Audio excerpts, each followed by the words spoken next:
Alors, l'année 2023 devrait être très bonne, à l'image des années précédentes. Je rappelle rapidement les chiffres des revenus à l'export pour le secteur de l'outsourcing. Donc, en 2021, nous avons réalisé un chiffre d'affaires de 15 milliards de dirhams. En 2022, on était à 16 milliards de dirhams. Et pour 2023, donc le premier semestre montre une croissance supérieure à 15%, avec des chiffres qui avoisinent les 9 milliards pour les 6 premiers mois.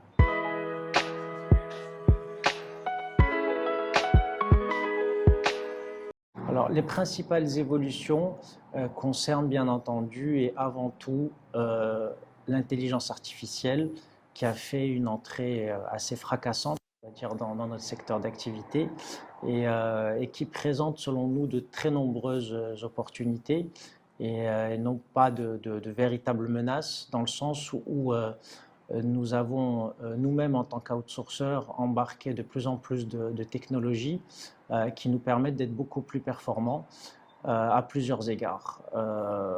Déjà au niveau des solutions qui sont mises en place pour nos clients, donc on est nous-mêmes devenus intégrateurs de solutions de chatbot, de callbot qui doivent, pour pouvoir bien fonctionner, être alimentés par des experts du métier pour les rendre de plus en plus pertinents. Et c'est ce qui nous a permis en fait de créer de nouvelles activités et pour proposer en fait justement le paramétrage et l'intégration de ce type de solutions pour nos clients qui, on a vu, lorsqu'elles sont très performantes, permettent de représenter 20 au maximum jusqu'à 25% des flux qui peuvent être gérés d'une façon automatisée. Donc ça veut dire que pour tout le reste, on doit continuer bien entendu à apporter notre expertise et c'est là où un autre type d'intelligence artificielle qu'on met en place et ce qui nous permet d'aller vers ce qu'on appelle des agents augmentés, c'est-à-dire qu'on va nous-mêmes utiliser des solutions qui vont nous permettre de gagner en productivité, de gagner en qualité et en pertinence des réponses qu'on peut apporter.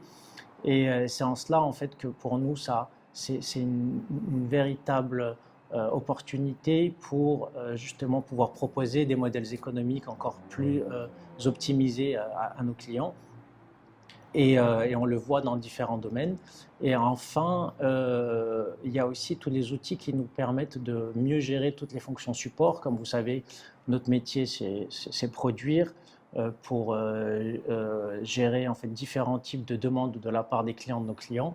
Mais on a également tout ce qui concerne notamment la qualité, par exemple, la planification, donc qui sont également très consommateurs de nouvelles solutions d'intelligence artificielle qui nous permettent d'automatiser un certain nombre de tâches les plus basiques et d'optimiser celles qui sont les plus complexes.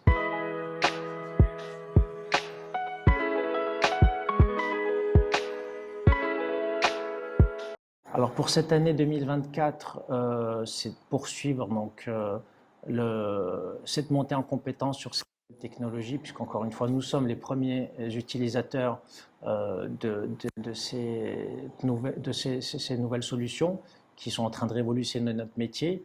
Donc on est vraiment au premier poste pour pouvoir proposer des solutions innovantes à nos clients qui intègrent ces solutions.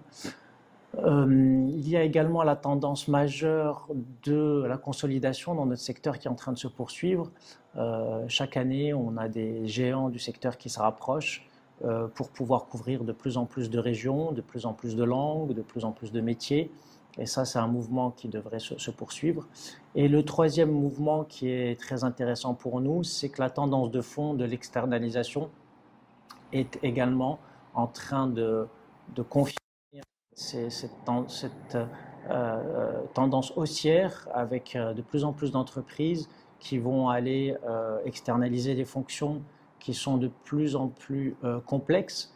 On l'a vu, ça s'est beaucoup fait dans la relation client ces 20 dernières années, mais avec l'émergence du BPO, donc le Business Process Outsourcing, on voit que de nouvelles fonctions qui étaient historiquement plutôt gérées en interne, qui sont en train également d'aller vers des prestataires externes, que ce soit en onshore, donc en Europe, et en offshore, en Afrique, et c'est là où on arrive à se positionner au Maroc.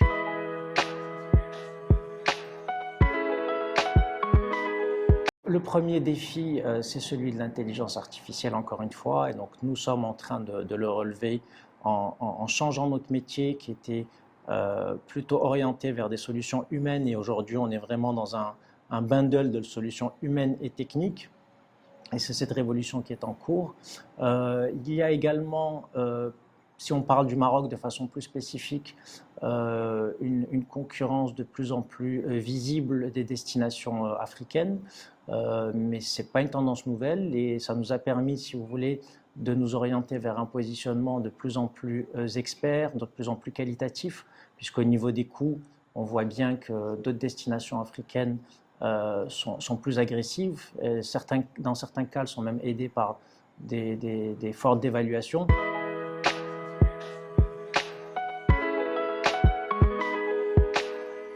Alors il y a plusieurs axes. Il y a en fait ce qui permet de garder la destination Maroc compétitive et c'est vrai qu'on a perdu en compétitivité ces dernières années.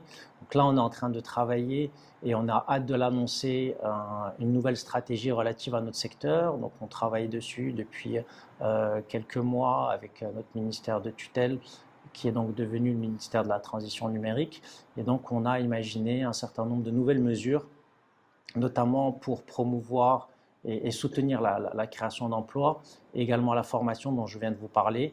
Et donc, ça va être annoncé dans les semaines, aux mois à venir, au plus tard. Il y a également tous les efforts qui permettent de continuer à attirer de nouveaux donneurs d'ordre, que ce soit donc en termes de dispositifs fiscaux, mais également en termes de communication, de ce qu'on doit mettre en place pour continuer à justement mettre en avant le caractère pionnier, innovant de la destination Maroc.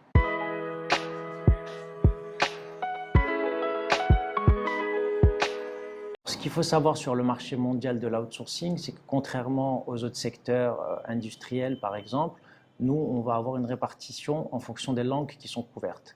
Et le Maroc est bien entendu, historiquement et jusqu'à présent, positionné plutôt sur le francophone, mais également l'hispanophone. Il faut noter que ces dernières années, on a commencé à assister à un mouvement de retour plus important de la diaspora marocaine en Europe qui nous permet de proposer d'autres langues comme l'italien, l'allemand, le néerlandais, l'anglais, etc. Et donc, si vous voulez, aujourd'hui, on garde en fait ce fort positionnement sur le francophone, mais on commence à intéresser également certains donneurs d'ordre européens qui ont besoin de couvrir plusieurs pays. Alors, notre position en Afrique, on est numéro 2 sur le continent. On est numéro 1 sur le francophone et on garde une avance assez considérable puisqu'on a à peu près 50% de part de marché sur le francophone. Et sur les autres langues, pour finir sur une touche positive mais réaliste également, la langue principale de l'outsourcing qui est celle de l'anglais, on est loin derrière des destinations qui sont beaucoup plus abondantes en termes de ressources, comme les Philippines, l'Inde ou d'autres destinations asiatiques notamment. Il faut savoir que malgré l'émergence de ces nouvelles destinations, donc qui ne sont pas nouvelles, malgré l'émergence de l'intelligence artificielle, nos prévisions restent très bonnes quant à notre potentiel à la fois de création d'emplois, paradoxalement malgré l'avènement de l'IA, mais également de croissance de nos revenus à l'export, puisque encore une fois, le sous-jacent principal de notre secteur, c'est cette tendance lourde qui consiste à externaliser de plus en plus de fonctions, et cela ne concerne pas uniquement la relation client. C'est ce qui montre qu'on devrait maintenir en fait une croissance à 2 chiffres sur les prochaines années et avec encore beaucoup d'innovation et de valeur ajoutée qu'on va pouvoir apporter à nos clients.